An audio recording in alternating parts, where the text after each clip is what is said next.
చెబుతుంది, ఎదిగిన కొద్దీ ఒదగవని అర్థమందులో ఉంది.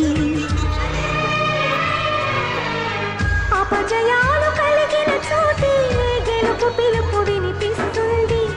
ఆకులన్నీ రాలిన చోటే కొత్త చిగురు కనిపిస్తుంది.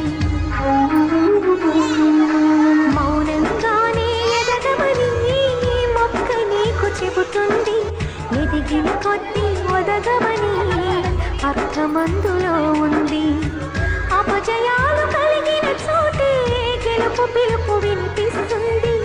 ఆకులన్నీ రాలిన చోటే కొత్త చిగురు కనిపిస్తుంది.